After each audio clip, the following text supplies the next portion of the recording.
and gentlemen, welcome to today's podcast number 4. And today we are going to be talking education reform. Minister Fonseca have recently indicated that Belize education system has been in crisis for a long time. And he has characterized the crisis as a crisis in quality, and I take that to mean curriculum. He wants us to change the curriculum, reform the curriculum, a crisis in access, and I take that to mean that there are some structural and administrative kinds of reforms that is necessary to increase access, and a crisis in equity. And for me, that has to do with policy and financial reforms.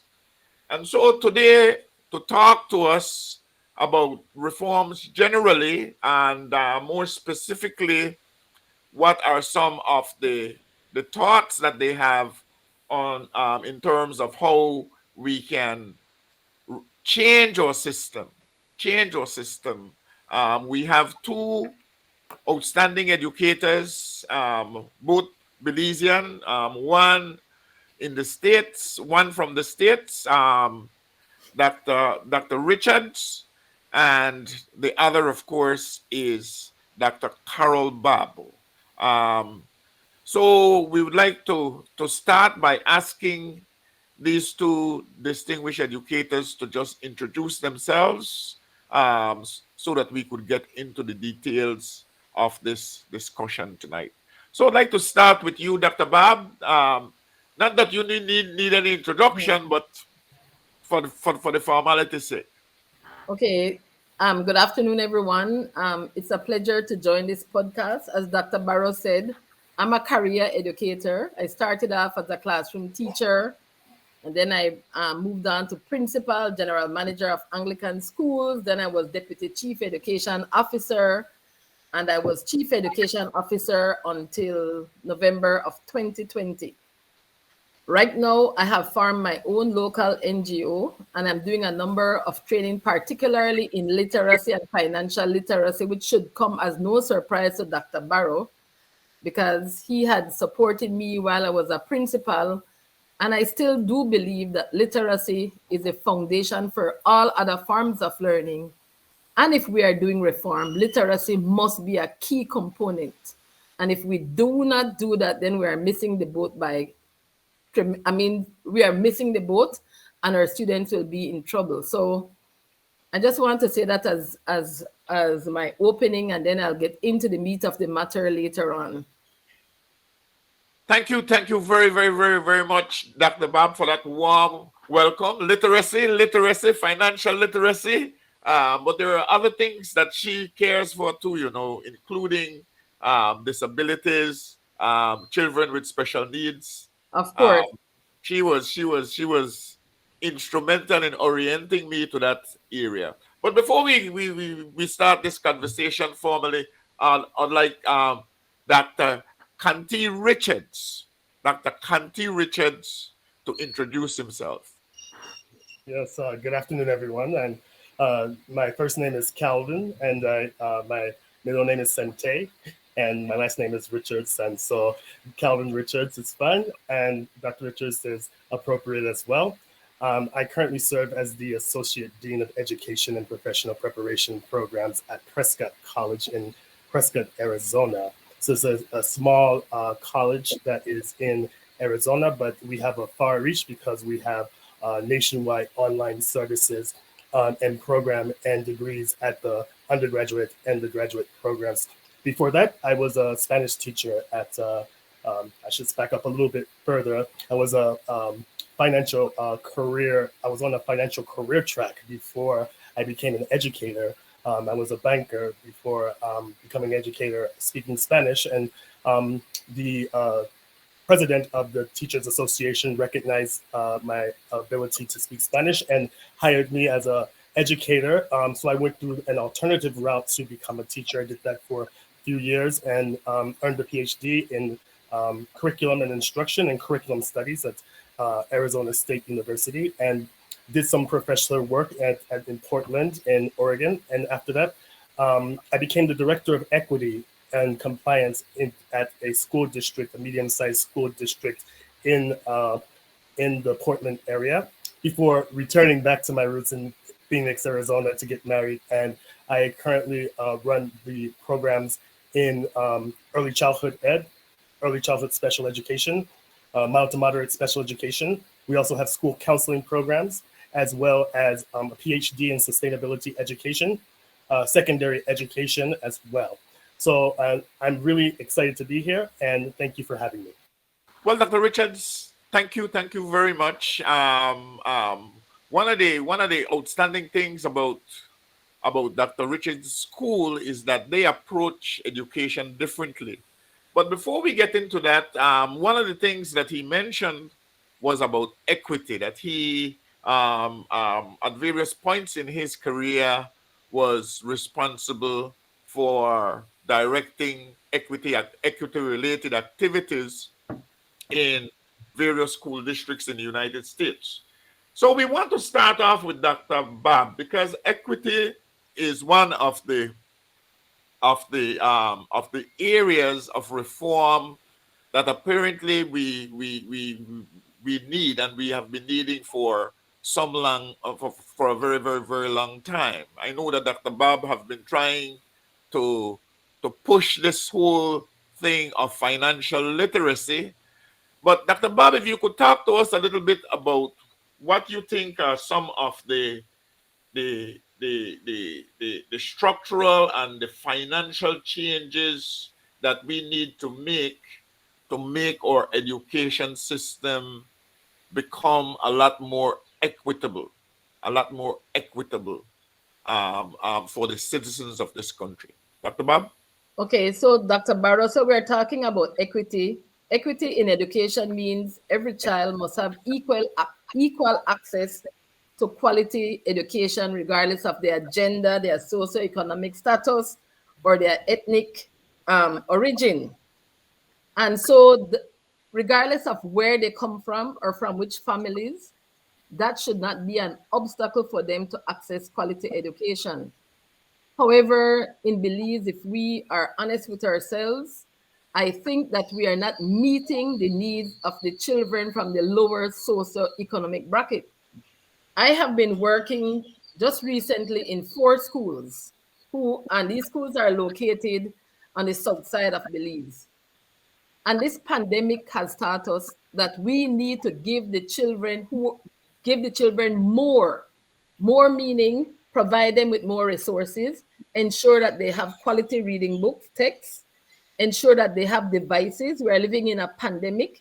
We are talking about hybrid learning, and we want to open schools, and yet these children who are deserving of quality education like others don't have devices, don't have access to internet.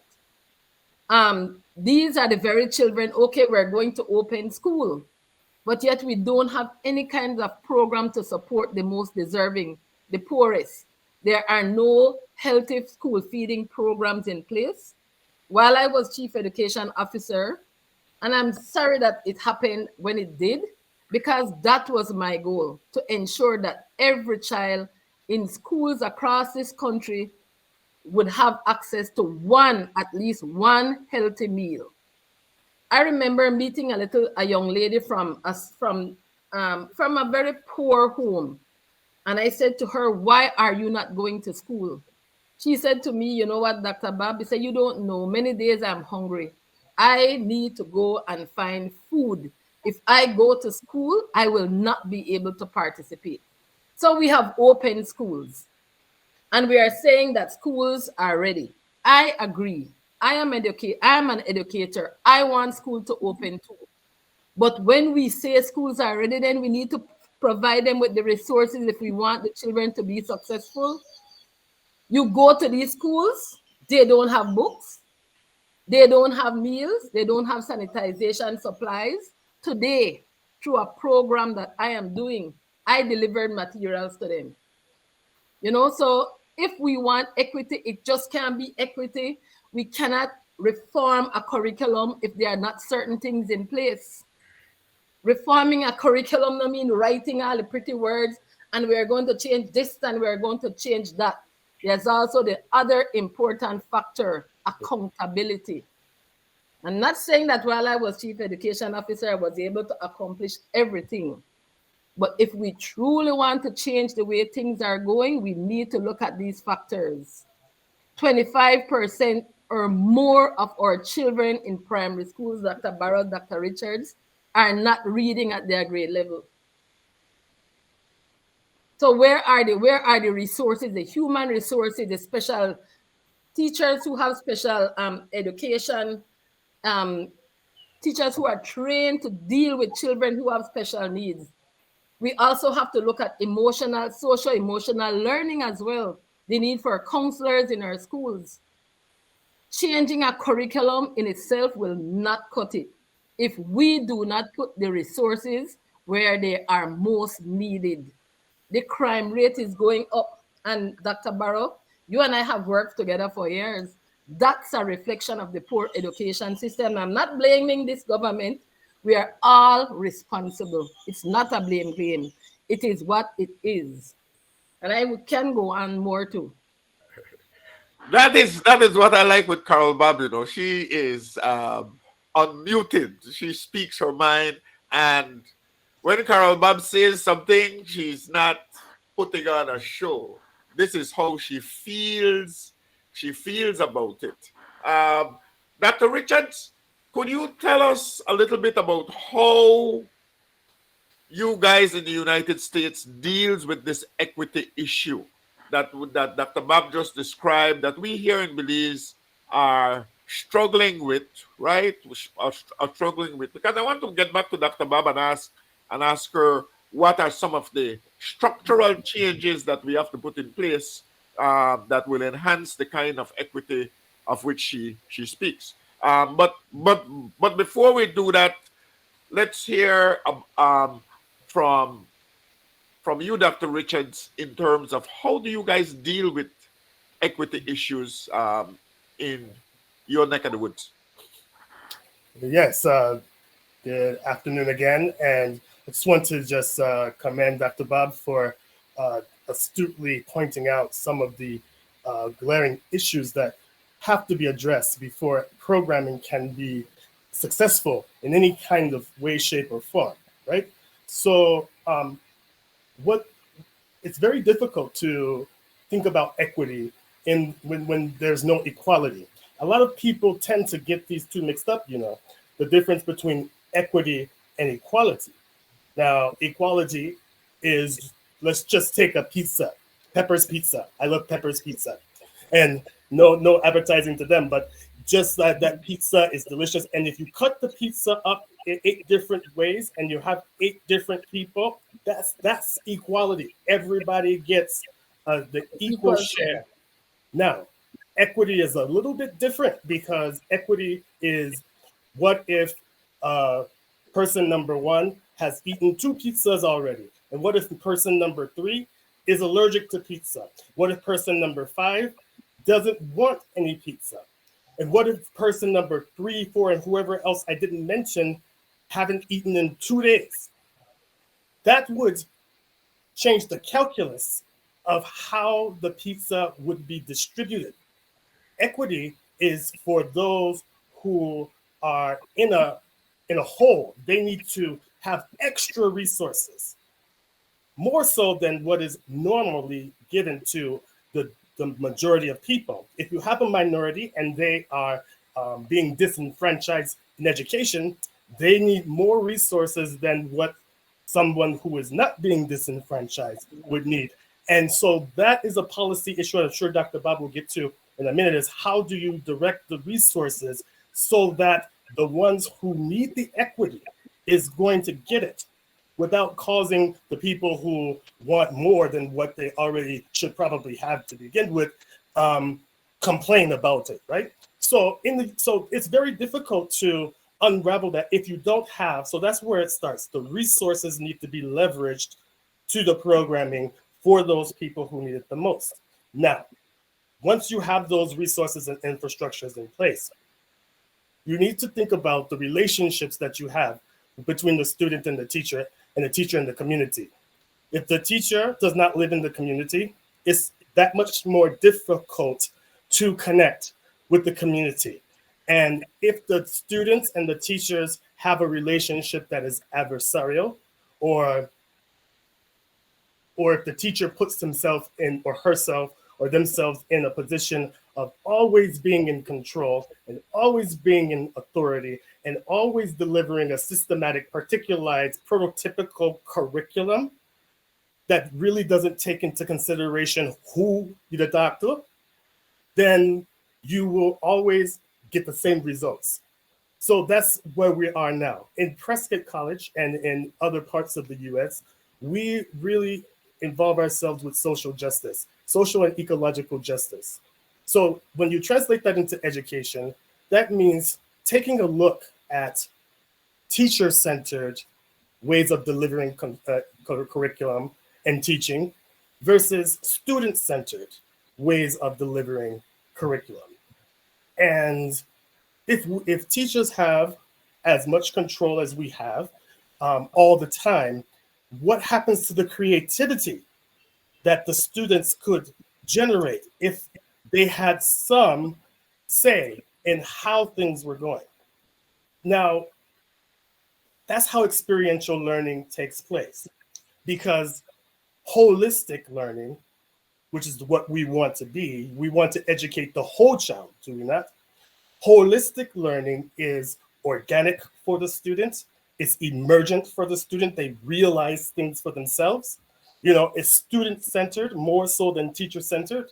And the teacher serves much more as a guide and a curator to curate experiences so that the students can realize things, not because I told you, but because of their own experiences that they bring to bear to make sense and make meaning out of the curriculum or out of a particular standard that a teacher is trying to get across, or a particular concept or thing that can be very difficult to handle or manage in the abstract. It's easy if the student can experience y equals mx plus b, the slope y-intercept. If they can experience that in their own habitat, in their own community, see how it works to forecast, they're much more likely to use it and recognize it when it's a necessity to use it, if it is a part of their experience. That is a lot of social justice for the student and for the community, who, by the way, has a lot to give, has a lot of knowledge to give the teacher to make things a more enriched curriculum. And their experience is in their place, wherever they happen to be, however they happen to be living, because you find that a lot of materials, it's everyday materials. It's experiential materials, is what the students have to learn with. And we use those, and you best believe that the areas of achievement are much higher when the students can recognize themselves in the curriculum, and they can recognize their community in the curriculum and experience why on earth would I need to understand why y equals mx plus b, for example. And math is a very good example of ways you can curate resources and curriculum and lesson plan to create so that students can have some experiences and talk about those experiences and learn from those experiences and meet the standards through those experiences.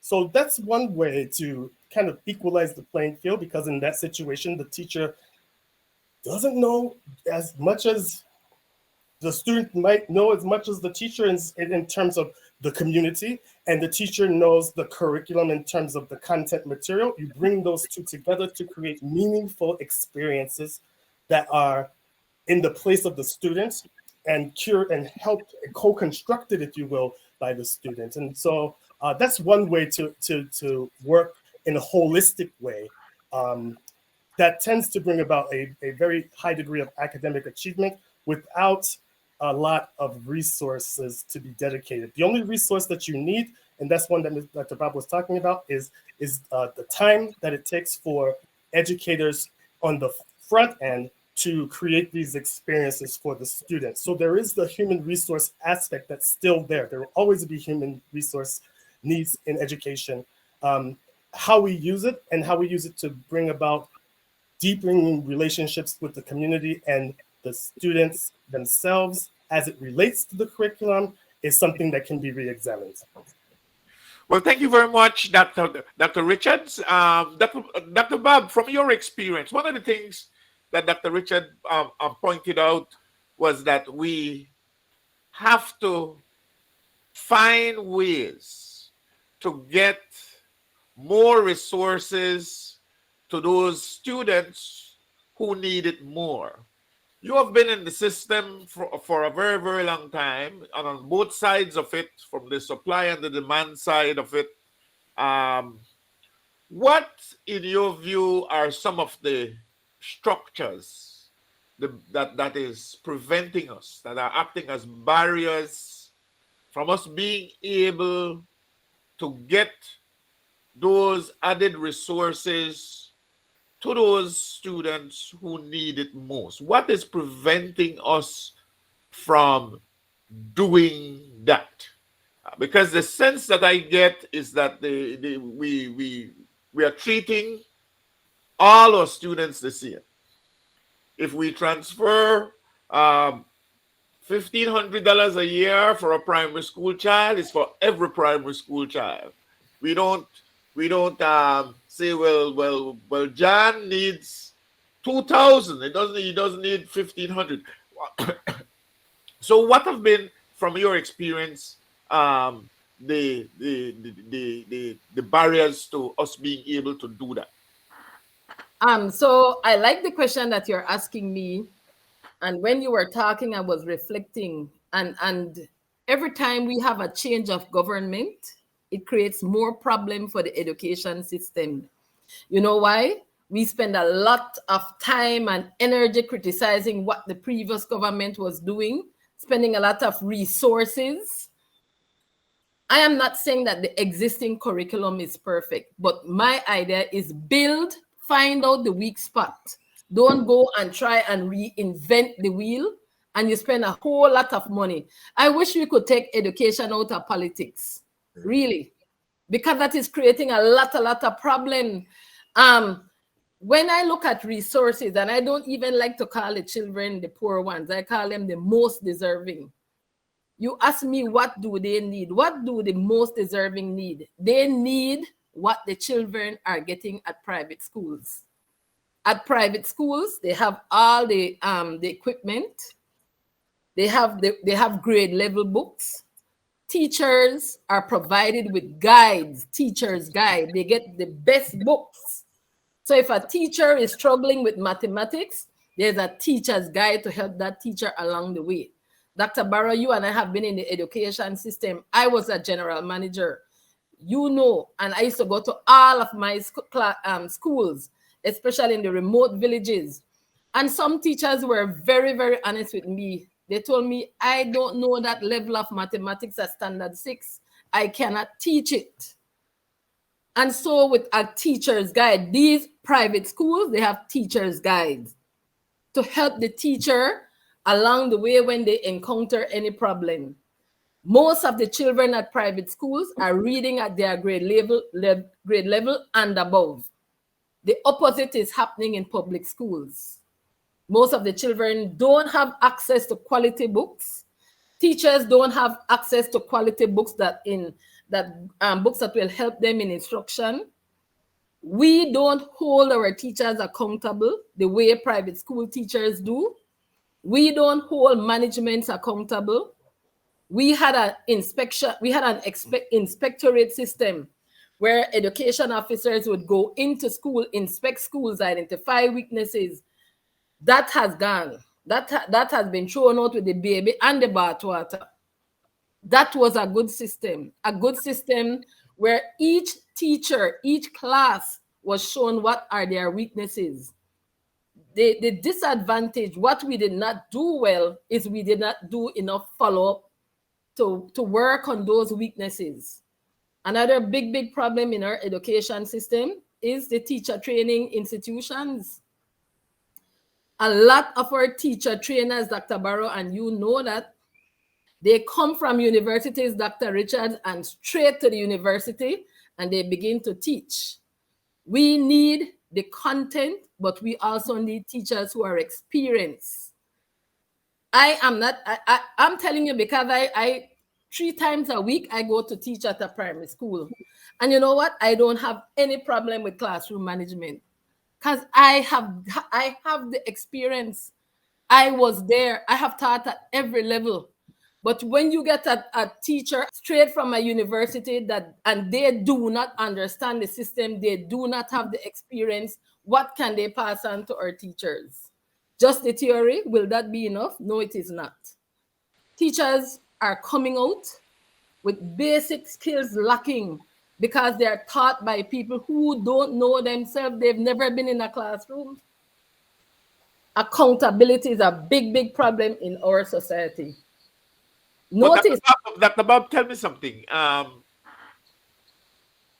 know you were chief education officer. What would you say if a school from Our Lady of Sorrows in Rancho Dolores came to you and says, well, Chief, we need some high quality books for our students. What would prevent you from being able to say, well, I am gonna identify the resource from here and get those for you? What are some of those structural kind of changes that we have to make some of those kinds of things possible? Well, I can tell you, because I was at the Ministry of Education, we need to really prioritize what is important for us. And and to be honest, I'm not saying that we have a lot of money, but I believe that some of the important things that schools need can be given to them. If we reprioritize, if we are serious about education, we need to identify the schools that need the most support. Just like what Dr. Richards said, we can't give everybody the same slice of the pizza because everybody don't need that same slice. Some people need it more than others, but we tend to give like across the board. We have to identify the schools that are non-performing.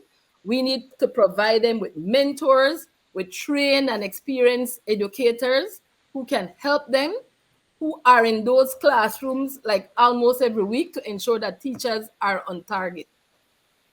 We need to ask ourselves, why are our private schools succeeding?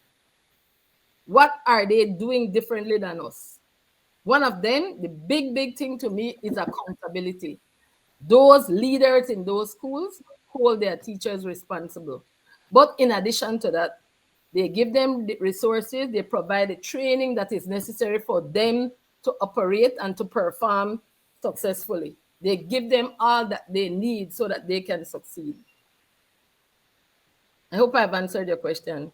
Yes, you have, but you have also raised a couple other questions. But before I come back to you, I want to talk to Dr. Richards. Dr. Richards introduced an idea, and one of the ways how they deal with the curriculum at Prescott College through experiential learning. Yes, and it gave us some examples of that. What do you have to do to go from our type or approach to educating the nation, which is for a large part traditional? Here Dr. Babb talked a lot about textbooks and that kind of thing, to this idea of experiential learning. And is that a more cost-effective way of educating a large number of individuals? Children and young adults. Yes. So yes, the answer to there's multi-layers here. There's some structural issues, institutional issues that Dr. Babb just brought up, and one of them is the way that teachers are educated to be professional educators. Um, uh, it doesn't matter where they go, what college they graduated from. The question is, do they have the knowledge and the skills and the dispositions to reach all kinds of students across the board?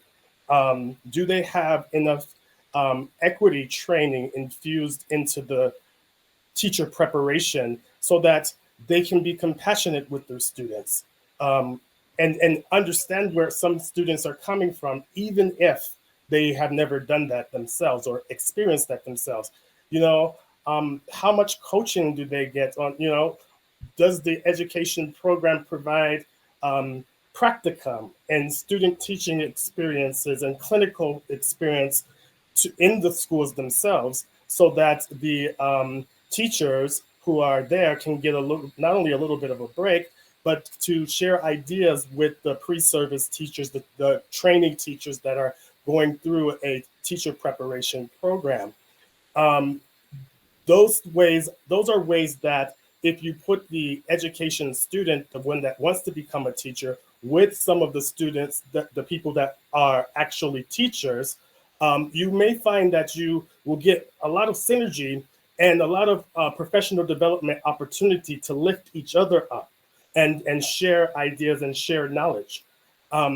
So without the without the teacher preparation programs, the teachers colleges being able to deliver on the knowledge that the teachers need and the skill sets that they need to work with the students, then you just kind of pulled the carpet from right underneath your feet before you've even begun. That happens to be because if the teachers are the ones that are going to bring about change in the classroom and change in the lives of any student, they have to be equipped to do it.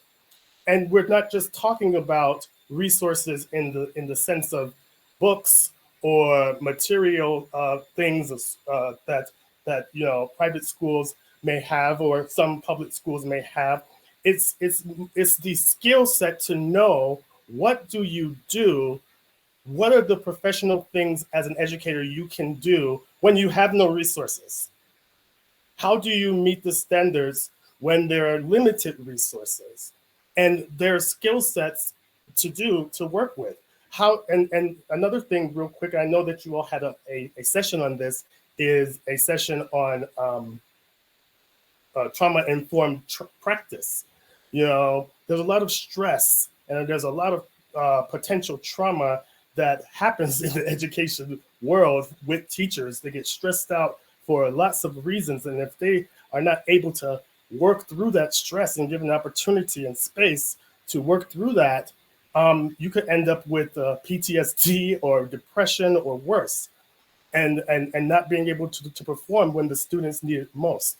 So I believe that in order to bring about any kind of substantive change and the education system in Belize, I believe it starts with the teacher preparation programs themselves. We need to have some special education programs in the country so that we can work with all students, and that the special students with special needs, with exceptionalities, can be the best that they can be as well, and be contributors to the society just like everyone else, if we have special education programming. Because special education programming helps to not only educate the student, but it also educates the parents and all of the community that works with the special needs student in a way that makes them, in lots of instances, contributing members to society. And so that's just being able to respect what the community brings in terms of experience, in terms of context, in terms of alternative ways of doing things. it's important to recognize that if without having a clear and alternative pathways to bring about really good teachers in the professional preparation programs that are equipped to handle a situation where there's not a whole lot of resources. Until that happens, we won't be able to make the progress moving forward with any kind of curriculum or any, irrespective of what resources the government may happen to bring this time or in the next iteration or the next administration. So I'd like to thank both of you for being such a wonderful guest under these difficult technical circumstances. Is there any other thing that you would want to add, Dr. Babb, before we go? I like what you said, Dr. Richards, that indeed, if we have well-trained teachers, the need for resources would be limited then. We won't need a lot of resources. But unfortunately, we don't have teachers who are properly trained in teaching literacy, in mathematics, teachers who have special education skills across the curriculum in all schools. We have very few teachers who are trained in special education. And all of the things that you are saying happens if we have well-trained teachers who are equipped to deliver the curriculum at the school. But many times the skills and knowledge are lacking, and that is why the need for good resources can assist those teachers where they did not get that kind of training. So I'd like to thank you. I really found this conversation a little bit short, but we are confined to a half an hour. I will have to bring you two back at some point in the not too distant future to explore some of these other areas in a lot more detail. But I'd like to, on behalf of our provost at Galen University, to thank Dr. Carol Babb for sharing her thoughts on education reforms and what are some of the things that we need to do in order to try and improve our system. And to especially thank Dr. Richards, who took time out from his institution in Prescott, a Prescott College in Prescott, Arizona, to share with us his thoughts on how we could transform, really, our current system and make it better so that it can serve more people better. Thank you very much for agreeing to this conversation, and I promise that I will have you back, both of you back, on soon. So I'll say good night, and we look forward to the next podcast in which we explore education reforms more in-depthly. Good night.